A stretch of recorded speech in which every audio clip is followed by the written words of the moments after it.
चलिए फिर से हम ये क्वेश्चन देखते हैं। ये क्वेश्चन कह रहा है कि find the correct order of K a value of the following acid. अब के ए वैल्यू आपको पूछ रहा है, मतलब इनडायरेक्टली आपको एसिडिक स्ट्रेंथ पूछ रहा है। एसिडिक स्ट्रेंथ पूछ रहा है मतलब इनडायरेक्टली आप कह सकते हो कि एसिडिक स्ट्रेंथ में एक्सेप्टर आपके के ए वैल्यू को इंक्रीज करता है और डोनर आपके के ए वैल्यू को डिक्रीज करता है।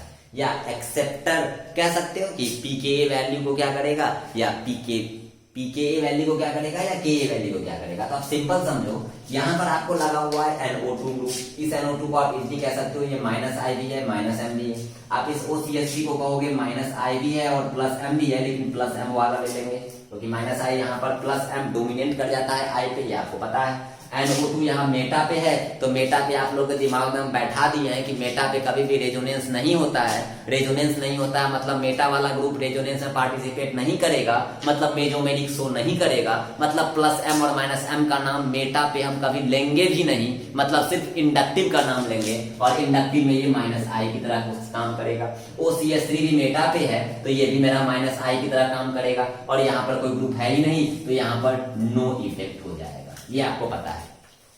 अब बात यहाँ पे आके अटक जाएगी, ये तो यार -M है तो चलो चलेगा, ये आपका +M है तो ये भी चलेगा, लेकिन ये दोनों -I है और दोनों सेम पोजीशन पे है। तो आप क्या करना, हम आपको पिछले क्लास में या पिछले लेक्चर में आप कहीं ना कहीं देखे होंगे -I का ऑर्डर हम बताए थे। -I का ऑर्डर था NF3 greater than NR3 plus greater than NH3 plus. फिर हम आपको देखे थे कि CnNO2 हो जाएगा, फिर Cn हो जाएगा, फिर फ्लोरीन, क्लोरीन, ब्रोमीन, आयोडीन, फिर ढेर सारा हम लोग देखे थे। तो यहाँ पर आप देखोगे NO2 मेरा -I है और OCH3 है, तो NO2 पहले आएगा और OCH3 बाद में आएगा। तो हम लोग सिंपल कह सकते हैं कि अगर हम लोग ऑर्डर देखेंगे तो यहाँ A, B, C, D और E में कि NO2 यहाँ -I -M है तो मोर एसिडिक हो जाएगा। रीजन है यहाँ -M यानी मेजोमेरिक के थ्रू एक्सेप्टर है, तो हम लोग बोल सकते हैं कि A सबसे ज्यादा एसिडिक, तो A ग्रेटर देन। उसके बाद अगर हम बात करेंगे तो यहाँ भी -I है, यहाँ भी -I है, दोनों में एक्सेप्टर है, बट यहाँ NO -I का ऑर्डर अगर हम बोलेंगे तो NO2 greater than OMe, that means OCH3। NO2 जो होगा NO2 ग्रेटर देन OMe, ये मेरा -I का है। ये हम लोग जब पिछले लेक्चर में पढ़े थे तो ये ऑर्डर में आया होगा कि NO2 बहुत पहले आ गया, उसके बाद तो फिर आया होगा Cn, फिर आया फ्लोरीन, क्लोरीन, ब्रोमीन, आयोडीन, फिर जाके कहीं OH, OCH3 वगैरह सब आया था। तो हम लोग बोलेंगे कि NO2 मेरा ज्यादा -I इसके कंपेयर में, इसलिए ज्यादा एक्सेप्टर, तो हम लोग कह सकते हैं A के बाद क्या हो जाएगा C के बाद अब यहाँ पर तो बाय डिफॉल्ट D आएगा ही आएगा। फिर आप देखोगे तो B में और E में, तो B में आपका डोनर लगा है और वो भी +M के थ्रू, मतलब बहुत ज्यादा घटाएगा और यहाँ पर कोई इफेक्ट नहीं है तो कम से कम घटाएगा तो नहीं, और घटाएगा नहीं तो कम से कम इससे तो अच्छा, तो पहले E हो जाएगा और फिर B हो जाएगा, तो E और B। So A greater than C greater than D greater than E greater than B, this is the correct order of Ka value बोलो या एसिडिक स्ट्रेंथ का ऑर्डर बोलो, या आप बोल सकते हो कि pKa का उल्टा हो गया ये। तो आप सिंपल है, ये समझ गए होंगे। चलिए ये क्वेश्चन आपका है find the correct order of Ka value. Ka को हम लोग यहाँ पर सर्कल में रख दिए हैं क्योंकि आपको ये दिक्कत ना करे, आपको कंफ्यूज ना करे कि Ka क्या करता है। Ka that means dissociation constant, मतलब एसिडिक स्ट्रेंथ का डायरेक्टली प्रोपोर्शनल। तो आपसे पूछ रहा है कि एसिडिक स्ट्रेंथ का ऑर्डर या इनडायरेक्टली Ka का ऑर्डर क्या होगा, या इनडायरेक्टली pKa का उल्टा, Ka inversely proportional to pKa हो जाता है। तो आप यहाँ देखो 1 2 3 4, अब आप तुरंत बना सकते हो क्या होगा। तो हम आपको 3-4 सेकेंड का टाइम दे सकते हैं, क्या बनाने का कोशिश करो।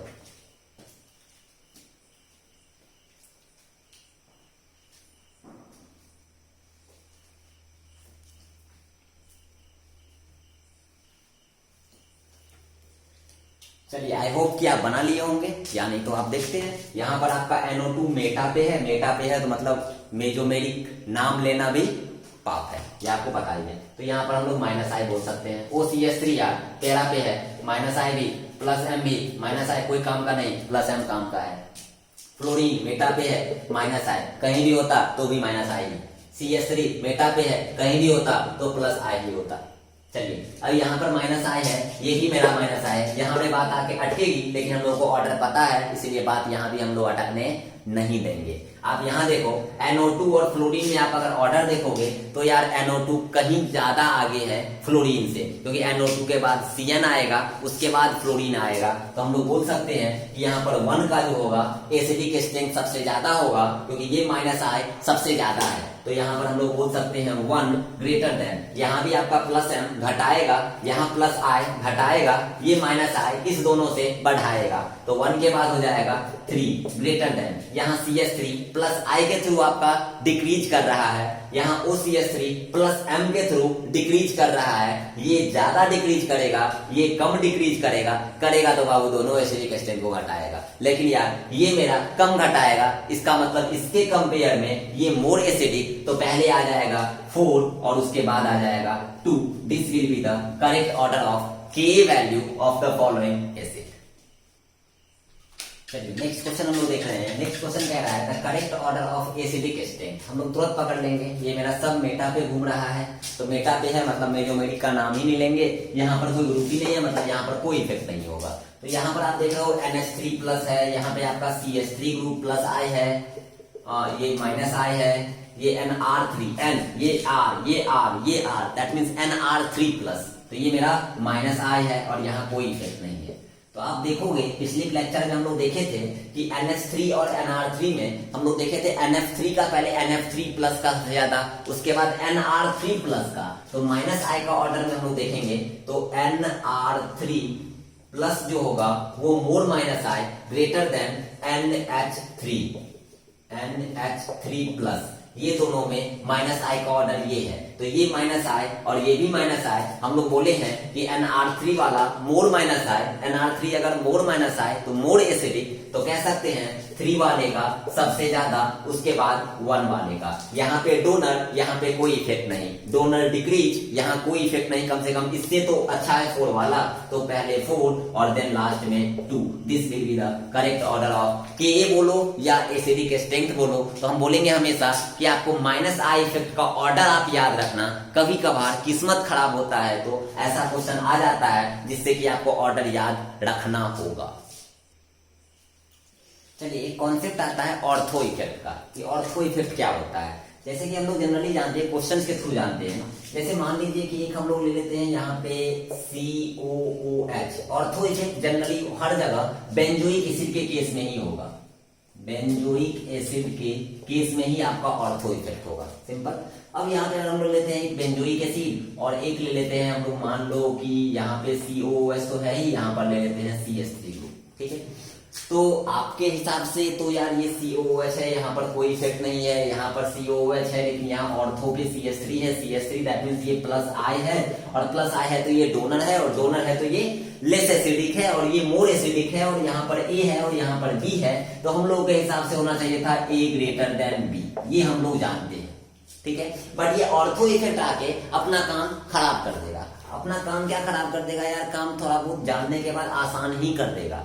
ये क्या कहता है कि आपका यहाँ पर ऑर्थो यानी कि COOH ग्रुप के ही सिर्फ केस में यहाँ पर सबसे नजदीक जो पोजीशन है वो ऑर्थो ही होता है, और इसके सबसे नजदीक होने से दोनों में रिपल्सन हो जाता है, और दोनों में रिपल्सन होने से ये जो कार्बोनिक एसिड का कार्बन है और इस बेंजीन रिंग का जो कार्बन है, इसके बीच का जो बॉन्ड होता है वो रोटेट कर जाता है, और रोटेट करने के कारण रिंग में रेजोनेंस नहीं हो पाता है, और रिंग में रेजोनेंस नहीं हो पाता है, इस कारण से यहाँ पर इक्विवेलेंट कैनोनिकल स्ट्रक्चर, रीजन है कि ये COOH COO माइनस बना लेता है, और इस COO माइनस को हम लोग ऐसे लिख सकते हैं C double bond O single bond O minus, ठीक है, क्योंकि H प्लस यूज करेगा तो यही होगा। और अगर रिंग में रेजोनेंस नहीं होगा तो हम कह सकते हैं कि ये नेगेटिव चार्ज इस पे और ये पाई बॉन्ड इस पे, तो ये मेरा ये नेगेटिव, जैसे इस पे तो डबल बॉन्ड और ये पाई बॉन्ड इस पे, तो ये नेगेटिव चार्ज, तो बन गया इक्विवेलेंट कैनोनिकल स्ट्रक्चर, और ये मेरा मोर स्टेबल हो गया। तो कह सकते हैं कि ऑर्थो इफेक्ट दैट मींस सबसे नजदीक होने के कारण रिपल्सन हो जाता है, और रिपल्सन होने के कारण रिंग का कार्बन और बेंजोइक एसिड का कार्बन और कार्बोक्सिलिक एसिड का कार्बन, दोनों के बीच का बॉन्ड रोटेट कर जाता है। रोटेट होने के कारण रिंग में रेजोनेंस नहीं हो पाता है। इस कारण से यहाँ पर इक्विवेलेंट कैनोनिकल स्ट्रक्चर बन जाता है, जिसके कारण इसका एसिडिक स्ट्रेंथ सबसे ज्यादा हो जाता है। तो आप ये बात हमेशा याद रखना कि बेंजोइक एसिड के केस में ऑर्थो पे कोई भी ग्रुप रहे, चाहे वो डोनर हो, चाहे वो एक्सेप्टर हो, चाहे वो इलेक्ट्रॉन विड्रॉइंग हो दैट मींस लेने वाला, या इलेक्ट्रॉन डोनेटिंग ग्रुप हो यानी कि देने वाला, कोई फर्क नहीं पड़ता है। उस केस में एसिडिक स्ट्रेंथ सबसे ज्यादा होगा। ये बात हमेशा याद रखना। बेंजोइक एसिड के केस में ऑर्थो पे कोई भी ग्रुप लगा हो, बेंजोइक एसिड के केस में ऑर्थो पे कोई भी ग्रुप लगा हो, चाहे वो ग्रुप इलेक्ट्रॉन डोनेटिंग ग्रुप हो या इलेक्ट्रॉन विड्रॉइंग ग्रुप हो, चाहे वो इलेक्ट्रॉन डोनेटिंग कहने का मतलब प्लस आई या प्लस एम ग्रुप हो, इलेक्ट्रॉन विड्रॉइंग कहने का मतलब माइनस आई या माइनस एम ग्रुप हो, ये जो ग्रुप होगा ये एसिडिक स्ट्रेंथ सबसे ज्यादा हो जाएगा। तो हम कह सकते हैं, जैसे अगर हम सिंपल एग्जांपल ले ले, तो ये जो ऑर्डर है ये ऑर्डर मेरा गलत हो गया ऑर्थो इफेक्ट के कारण, तो ऑर्डर क्या हो जाएगा, ये मेरा जी नहीं था तो ऑर्डर हो जाएगा be greater than E. Simple. अगर हम लोग ले लेते हैं यहाँ पे, एक ले लेंगे COOH और एक ले लेंगे हम लोग यहाँ पर कुछ भी ग्रुप ले लेते हैं COOH और OCH3, ठीक है। जैसे ही देखते हैं ये डोनर एक्सेप्टर से कोई मतलब नहीं है। बेंजोइक एसिड दिखे, ऑर्थो पे कोई भी ग्रुप दिखे, चाहे वो डोनर हो या एक्सेप्टर हो, वो सबसे ज्यादा एसिडिक होगा। तो आप यहाँ पर देखो, यहाँ पर कोई ग्रुप नहीं है, यहाँ पर ऑर्थो पे ग्रुप है और वो डोनर है, लेकिन डोनर से मतलब नहीं है। और इन जनरल एसिडिक स्ट्रेंथ में डोनर डिक्रीज करता है, लेकिन बेंजोइक एसिड के केस में ऑर्थो पे ग्रुप डोनर हो या एक्सेप्टर हो, वो सबसे ज्यादा एसिडिक होगा। तो इस दोनों में अगर इसको ए इसको बी बोलेंगे तो हम बोलेंगे B is greater than A. This will be the correct order of acidic strength. तो वेट, जब कभी भी बेंजोइक एसिड हो और ऑर्थो पे कोई भी ग्रुप लगा हो, वो सबसे ज्यादा एसिडिक होगा। बस इस बात को बाबू हमेशा ध्यान में रखना।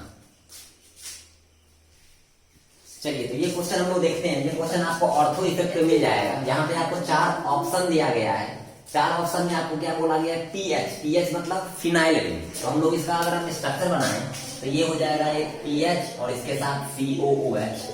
फिर आपको बोला गया ऑर्थो, ये O that means ortho, O that means ortho, P that means para, M that means Meta.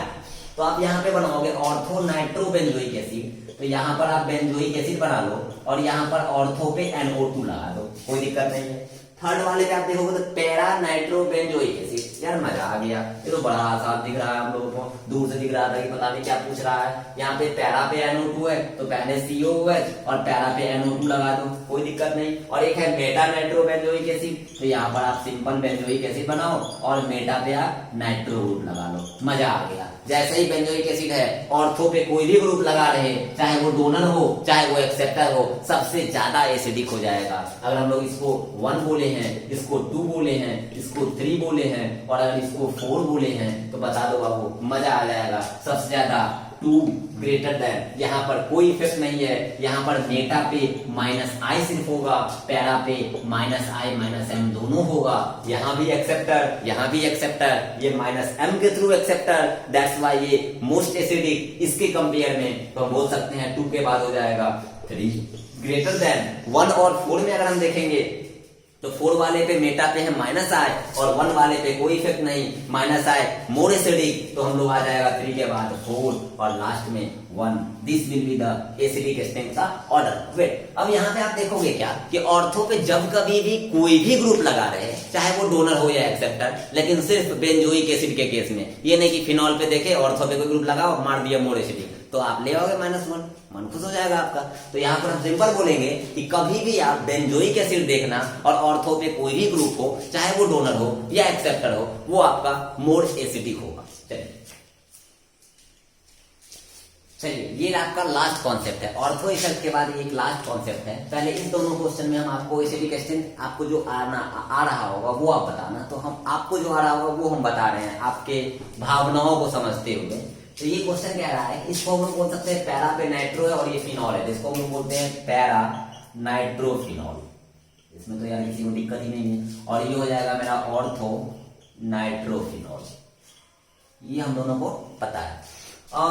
यहाँ पे हम लोग सिंपल बोल सकते हैं बाबू कि ये NO2 मेरा पैरा पे है तो -I-M, ये NO2 भी मेरा ऑर्थो पे है तो -I और -M, मेटा पे तो है नहीं जो मेरी काम नहीं करेगा, तो यहाँ भी -I-M, यहाँ भी -I-M, तो ये तो दोनों मेरा मोड एक्सेप्टर है। और अगर दोनों में M सेम तो अगर I देखते तो ये -I इस OH के ज्यादा नजदीक तो ये ज्यादा एक्सेप्टर तो ये मोड एसिडिक। इसका मतलब हुआ कि आपके दिमाग पे आना चाहिए या मेरे दिमाग में भी आना चाहिए 2 > 1, ठीक है। बट आप एक कॉन्सेप्ट याद रखो कि यार वो अच्छा एसिड होगा जो H+ को जल्दी लूज करेगा, ये आपके दिमाग में आना चाहिए। तो आप क्या देख रहे हो, अगर हम लोग इस NO2 को देखें, अगर हम लोग सिंपल यहाँ पे बनाने की कोशिश करें, यहाँ पे देखते हैं, अगर हम लोग यहाँ पे ले लेते हैं OH और यहाँ पर ले लेते हैं N+O और कोऑर्डिनेट बॉन्ड O, ठीक है, N+O और कोऑर्डिनेट बॉन्ड O। अब यहाँ पे आप एक चीज देखोगे तो ये जो मेरा O है, जो मेरा मोर इलेक्ट्रोनिगेटिव एलिमेंट है, उसके साथ आपका ये हाइड्रोजन बॉन्ड बनाना शुरू कर देगा। जैसे ही ये हाइड्रोजन बॉन्ड बनाना शुरू कर देगा, क्योंकि जब हाइड्रोजन आपका मोर इलेक्ट्रोनिगेटिव एलिमेंट जैसे कि फ्लोरीन, ऑक्सीजन और नाइट्रोजन के साथ बॉन्ड बनाता है, that bond is known as hydrogen bonding. और जैसे ही ये हाइड्रोजन बॉन्डिंग बना लिया, इसका मतलब यहाँ का हाइड्रोजन फ्री नहीं हुआ। हाइड्रोजन फ्री नहीं हुआ तो ये H+ लूज नहीं कर पाएगा। H+ लूज नहीं कर पाएगा मतलब ये अच्छा एसिड नहीं है, मतलब ये वीक एसिड है इसके कंपेयर में, क्योंकि यहाँ पर हाइड्रोजन बॉन्डिंग नहीं बनेगा, क्योंकि सबसे कम डिस्टेंस पर ही हाइड्रोजन बॉन्डिंग बनता है। यहाँ पर डिस्टेंस मिनिमम जब हाइड्रोजन अपने मोर इलेक्ट्रोनिगेटिव एलिमेंट जैसे कि ऑक्सीजन, नाइट्रोजन या फ्लोरीन के साथ बॉन्ड बनाता है, then that bond is known as hydrogen bonding. और हाइड्रोजन बॉन्डिंग उसी मॉलिक्यूल में बन रहा है, इसीलिए हम लोग बोलेंगे इंट्रामॉलिक्यूलर। इंट्रा आपको याद आ रहा होगा, जब रेजोनेंस हम लोग जैसे स्टार्ट किए थे तो हम बोले थे resonance is an intramolecular process. Similarly intra मतलब विद इन मॉलिक्यूल, तो इसी मॉलिक्यूल के अंदर एक हाइड्रोजन किसी दूसरे मोर इलेक्ट्रोनिगेटिव एलिमेंट के साथ जो कि सबसे मिनिमम डिस्टेंस पे है उसके साथ बॉन्ड बनाएगा, उसको बोलेंगे हाइड्रोजन बॉन्डिंग। और उसी मॉलिक्यूल में बना रहा है, इसीलिए हम लोग बोलेंगे इंट्रामॉलिक्यूलर हाइड्रोजन बॉन्डिंग। और इंट्रामॉलिक्यूलर हाइड्रोजन बॉन्डिंग के कारण ये फिनॉल का जो H है वो इजीली H+ नहीं दे पाएगा, इस कारण से इसका एसिडिटी कम हो जाएगा। तो हम लोग बोल सकते हैं कि ये जो ऑर्डर है वो गलत हो जाएगा, तो हम कहेंगे कि ऑर्डर जो होगा वो 1 > 2। अब सिंपल समझना कि जब कभी भी नाइट्रोफिनॉल की बात करें तो हम बोल सकते हैं in case of nitrophenol, para nitrophenol is more acidic than ortho nitrophenol due to intramolecular hydrogen bonding. Star देके लिख लो, स्टार देके लिखना, in case of nitrophenol para nitrophenol is more acidic than ortho nitrophenol due to intramolecular hydrogen bonding. ये concept हमेशा याद रखना, क्योंकि जैसे ही आपका इंट्रामॉलिक्यूलर हाइड्रोजन बॉन्डिंग बन गया, उस फिनॉल का जो H है वो इस बॉन्ड बनाने में यूज हो गया, मतलब ये H अब इजीली यूज नहीं कर पाएगा। इसका मतलब इसका एसिडिक स्ट्रेंथ कम हो गया, किसके कारण? हाइड्रोजन बॉन्डिंग कारण। क्यों? क्योंकि NO2 आपका ऑर्थो पे है। इन जनरल वैसे तो ऑर्थो वाला मोर एसिडिक हो जाता, तो हम लोग बोलेंगे कि यहाँ पर कि para nitrophenol is more acidic than ortho nitrophenol due to intramolecular hydrogen bonding. Intra not inter, intra मतलब विद इन मॉलिक्यूल, इंटर मतलब डिफरेंट, तो यहाँ पर विद इन मॉलिक्यूल हो रहा है इसलिए इंट्रा। तो para nitrophenol is more acidic than ortho nitrophenol due to intramolecular hydrogen bonding. आपको मे बी याद हो गया होगा। चलिए नेक्स्ट क्वेश्चन हम लोग देखते हैं, सेम पिछला कॉन्सेप्ट पे बेस्ड है। यहाँ पे आपको ऑर्थो नाइट्रोफिनॉल है, ये आपका पारा नाइट्रोफिनॉल है, ये आपका मेटा नाइट्रोफिनॉल है और ये आपका फिनॉल है। तीनों में एक्सेप्टर लगा हुआ है और यहाँ पे कोई इफेक्ट नहीं है, तो हम लोग सिंपल बोल सकते हैं ये मेरा NO2 -I और -M है, ये आपका NO2 -I और -M है, ये आपका NO2 -I है और यहाँ पर आपका नो इफेक्ट है। ठीक है, अब ये भी -I-M, ये भी -I-M, इस दोनों में तो आप इजीली बता दोगे कौन मेरा मोर एसिडिक। तो ये मेरा इंट्रामॉलिक्यूलर हाइड्रोजन बॉन्डिंग के कारण ये लेस एसिडिक, ये मोर एसिडिक। तो बोलेंगे 3 जो होगा वो सबसे ज्यादा होगा, उसके बाद 1 हो जाएगा क्योंकि 1 में माइनस आई माइनस एम है, 2 में माइनस आई है, इसके बाद 2 हो जाएगा, और 4 वाले में कोई एक्सेप्टर लगा ही नहीं हुआ है तो सबसे लास्ट में 4 हो जाएगा। Then this is the correct order of the acidic strength of following nitrophenol, और फिनॉल कह सकते हैं। तो बस ये याद रखना कि in case of nitrophenol, para nitrophenol is more acidic than ortho nitrophenol due to intramolecular hydrogen bonding. चलिए अब लोग सारा कॉन्सेप्ट जान गए हैं, अब 2-3 क्वेश्चन और करेंगे, उसमें आपको सारा कॉन्सेप्ट आपका मिक्सअप वाला रहेगा जिसमें आप सारा कॉन्सेप्ट आप यूज कर सकते हो। यहाँ पे आपको 5 बेंजोइक एसिड का दिया हुआ है कंपाउंड, इसमें आपको एसिडिक स्ट्रेंथ का ऑर्डर पूछ रहा है। तो एसिडिक स्ट्रेंथ का ऑर्डर अगर पूछेगा तो सबसे पहले बेंजोइक एसिड जैसे ही दे आप ऑर्थो पे ध्यान रखना कि ऑर्थो पे कोई ग्रुप है या नहीं है, अगर है तो लॉटरी है क्योंकि वो सबसे ज्यादा एसिडिक होगा। तो यहाँ पर हम लोग देखें फर्स्ट ही क्वेश्चन में कि आपका ऑर्थो पे OCH3 ग्रुप है, जैसे ही OCH3 हम क्या बोले ग्रुप डोनर एक्सेप्टर से कोई मतलब नहीं है, EDG या EWG, EDG कहने का मतलब electron donating group that means donor, और EWG कहने का मतलब electron withdrawing group that means acceptor, कोई भी रहे ऑर्थो पर लेकिन सिर्फ बेंजोइक एसिड के केस में, तो उस केस में एसिडिक स्ट्रेंथ सबसे ज्यादा होता है। तो हम लोग यहाँ पर बिना कुछ और देखे हुए 1 विल बी मोस्ट एसिडिक कर देंगे। अब यहाँ पर एक्सेप्टर डोनर का कॉन्सेप्ट पकड़ेंगे तो ये मेरा CH3 है सिर्फ प्लस आई, ये NO2 पैरा पे है माइनस आई माइनस एम दोनों, ये OCH3 पैरा पे है माइनस आई प्लस एम, माइनस आई नहीं लेंगे प्लस एम ले लेंगे, यहाँ पर नो इफेक्ट। अब आप इजीली बता सकते हो तो एक्सेप्टर यहाँ पर है और एक्सेप्टर और कहीं नहीं है, तो एक्सेप्टर वाला मोर एसिडिक, तो 1 के बाद हो जाएगा 3। अब यहाँ पर भी डोनर है, यहाँ भी डोनर है, यहाँ नो इफेक्ट, तो 5 वाला मोर एसिडिक। इसके बाद 2 और 4 में देखेंगे तो 2 वाला प्लस आई से दे रहा है और 4 वाला प्लस एम से दे रहा है, प्लस एम वाला ज्यादा देगा, एसिडिक स्ट्रेंथ ज्यादा कम करेगा, प्लस आई वाला कम देगा तो मोर एसिडिक, तो 2 पहले हो जाएगा और उसके बाद 4 हो जाएगा। तो ये आपका करेक्ट ऑर्डर होगा एसिडिक स्ट्रेंथ का इस क्वेश्चन का।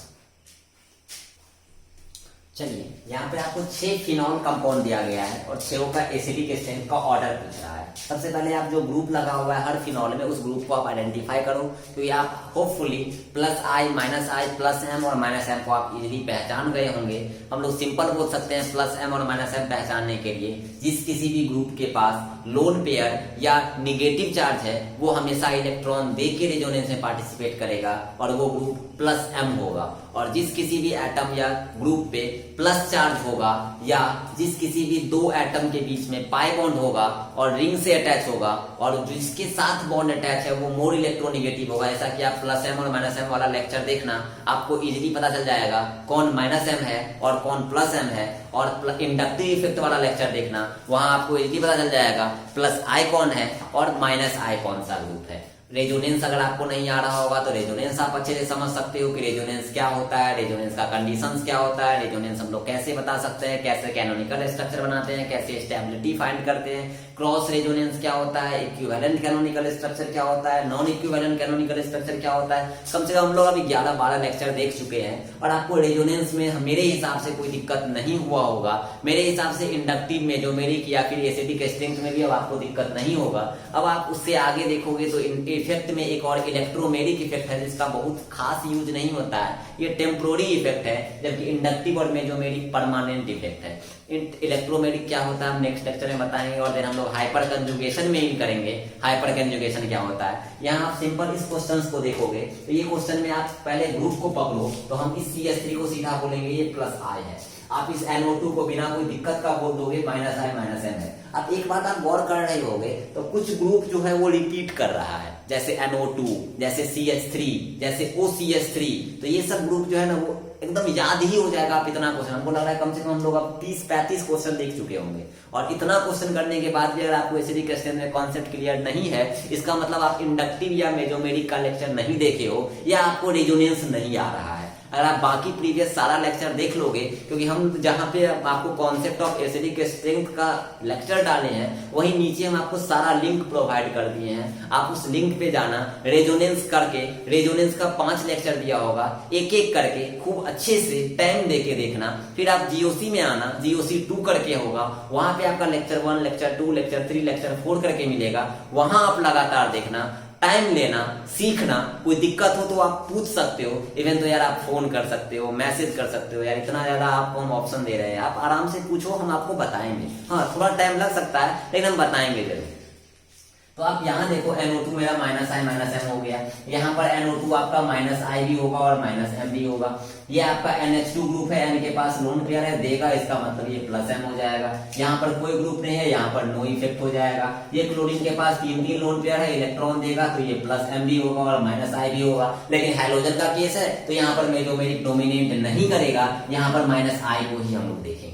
अब आप देखो यहाँ पर NO2 -I-M, यहाँ भी NO2 -I-M, लेकिन हम लोग जैसे ही फिनॉल का केस आता है एक बार डरते हैं। 2 जगह हम लोग डरते हैं, एक बेंजोइक एसिड के केस में और एक हम लोग नाइट्रोफिनॉल वाले केस में। बेंजोइक एसिड में तब डरेंगे जब ऑर्थो इफेक्ट याद रहेगा कि बेंजोइक एसिड के केस में ऑर्थो पे कोई भी ग्रुप रहे, चाहे वो ग्रुप डोनर हो या एक्सेप्टर हो, वो सबसे ज्यादा एसिडिक होगा। सिमिलरली नाइट्रोफिनॉल वाले केस में ऑर्थो नाइट्रोफिनॉल और पैरा नाइट्रोफिनॉल दोनों में कंपेयर करना हो, जैसा कि यहाँ पर 2 वाले में पैरा नाइट्रोफिनॉल है, 3 वाले में ऑर्थो नाइट्रोफिनॉल है, दोनों NO2 -I-M शो करेगा, लेकिन इस दोनों में हम लोग बोलेंगे कि ये जो होगा वो मेरा मोर एसिडिक होगा इसके कंपेयर में, due to intramolecular hydrogen bonding. That means we can say para nitrophenol is more acidic than ortho nitrophenol due to intramolecular hydrogen bonding. आपको 12th में कभी फिल इन द ब्लैंक्स में, कभी आपको ऑब्जेक्टिव टाइप में, कभी आपका नीट में, कभी मेंस में ये पूछ देगा इंटरमोलिकुलर, इंट्रामोलिकुलर क्यों आपका मोर एसिडिक होता है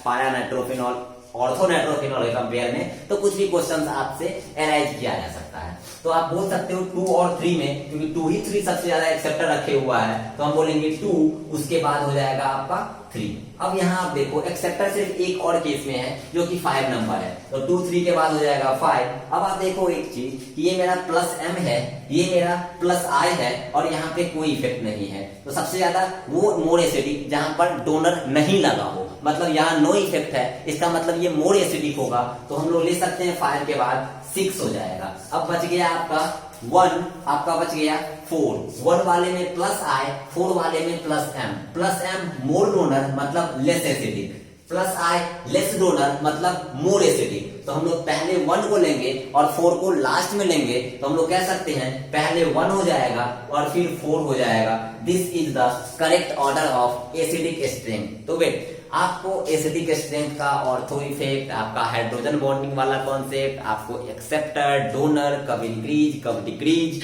कैसे एसिडिक स्ट्रेंथ इंक्रीज करेगा, क्या अल्काइल ग्रुप का ऑर्डर होता है, अगर +I में अल्काइल ही ढेर सारा है तो हम लोग बोले थे कि 3 डिग्री R का +I सबसे ज्यादा होता है, 2 डिग्री R का उससे कम, 1 डिग्री R का उससे कम और CH3 ग्रुप का सबसे कम होता है। कभी कभी आपको 2, 3, 4 वैरायटी अल्काइल ग्रुप का ही दे देगा, जैसा कि हम क्वेश्चन भी किए हुए थे। तो वहां भी आप पकड़ लोगे कि जहां पर सबसे ज्यादा कार्बन टर्सरी कार्बन वाला होगा वो लेस एसिडिक होगा, क्योंकि टर्सरी अल्काइल ग्रुप जो होता है वो मोर अल्काइल ग्रुप यानी मोर डोनर, और मोर डोनर तो लेस एसिडिक हो जाएगा। तो आप एक चीज हमेशा ध्यान रखिएगा कि सबसे ज्यादा जो डोनर होगा वो लेस एसिडिक होता है। तो आप एक चीज हमेशा ध्यान रखिएगा कि इंडक्टिव, मेजोमेरिक अगर आपको पहचानना आता है, रेजोनेंस अगर आपको आता है, कैनोनिकल स्ट्रक्चर आपको फॉर्म करना आता है, RHS बनाना आपको आता है, स्टेबिलिटी फाइंड आउट करना अगर आपको आ रहा है, यानी इतना अगर आपको बेसिक्स आता है तो आप इतना हम ख्याल रखो, इतना हम आपको एकदम बेहिचक आपको हम इतना भरोसा में ले सकते हैं कि आपको ऑर्गेनिक में दिक्कत अब आगे नहीं होगा, क्योंकि हम आगे आपको हाइपर कंजुगेशन बताएंगे जो कि एक रेजोनेंस का ही एक छोटा सा पार्ट है। इसको हम लोग बोलते हैं हाइपर कंजुगेशन को एक और नाम लेते हैं नो बॉन्ड रेजोनेंस। वहां पर रेजोनेंस बॉन्ड टूटने लगता है, वहां पर पाई नहीं होता है, वहां पर सिग्मा पाई कंजुगेशन हो जाता है, वो एक अलग टाइप का रेजोनेंस है, इसलिए हम उसका नाम नो बॉन्ड रेजोनेंस रखते हैं। बस इस बात को याद रखिएगा और बहुत अच्छा कॉन्सेप्ट रहेगा हाइपर कंजुगेशन का। बट अगले लेक्चर में हम लोग हाइपर कंजुगेशन से पहले एक बार इलेक्ट्रोमेरिक इफेक्ट के बारे में चर्चा कर लेंगे कि इलेक्ट्रोमेरिक इफेक्ट क्या होता है, एक एग्जाम्पल देके समझेंगे, क्योंकि वो टेम्पोररी इफेक्ट है, बिना रिएजेंट का वो इफेक्ट होगा ही नहीं। तो हम लोग इसलिए इलेक्ट्रोमेरिक इफेक्ट एक बार डिस्कस कर लेंगे और देन हम लोग इन कर जाएंगे हाइपर कंजुगेशन में। एक लेक्चर में आपका हाइपर कंजुगेशन खत्म हो जाएगा, फिर हम लोग इन कर जाएंगे आपको सिंपल एरोमेटिसिटी का एक लेक्चर ले लेंगे कि एरोमेटिक कैसे हम पहचानेंगे, एंटी एरोमेटिक कैसे पहचानेंगे, नॉन एरोमेटिक कैसे पहचानेंगे। तो जो एरोमेटिक नहीं होगा, जो एंटी एरोमेटिक नहीं होगा, वो नॉन एरोमेटिक हो जाएगा। वो सब हम डिस्कस करेंगे एक एक लेक्चर में। तो नेक्स्ट लेक्चर जो होगा वो इलेक्ट्रोमेरिक इफेक्ट थोड़ा सा और उसके साथ साथ हाइपर कंजुगेशन। उसके नेक्स्ट लेक्चर में हम लोग बोलेंगे एरोमेटिसिटी का सारा लेक्चर ले लेंगे, सारा कॉन्सेप्ट बता देंगे और देन हम लोग इन कर जाएंगे जीओसी 2 में ही हम लोग रिएक्शन इंटरमीडिएट में यूज इन करेंगे। दैट मीन्स वहां पर पढ़ेंगे हम लोग कार्बोकैटायन क्या होता है, कार्बेनायन क्या होता है, फ्री रेडिकल क्या होता है। कार्बिन नाइट्रीन का बहुत यूज नहीं है, बट हम लोग आपको इंट्रोडक्शन जरूर करवा देंगे उसका। कोई कार्बिन तब यूज होगा जब हम लोग राइमर टाइमर रिएक्शन पढ़ेंगे, वहां पर आपको आ जाएगा डाइक्लोरोकार्बिन CCl2। वहां पर एक क्वेश्चन पिछले साल नीट में आया भी हुआ था कि राइमर टाइमर रिएक्शन में इलेक्ट्रोफाइल का कौन सा है, तो हम बोलेंगे CCl2 हो जाएगा। तो वो सब नेक्स्ट लेक्चर में है। तो नेक्स्ट लेक्चर हम लोग इलेक्ट्रोमेरिक और हाइपर कंजुगेशन को अच्छे से पढ़ेंगे। चलिए, ऑल द बेस्ट।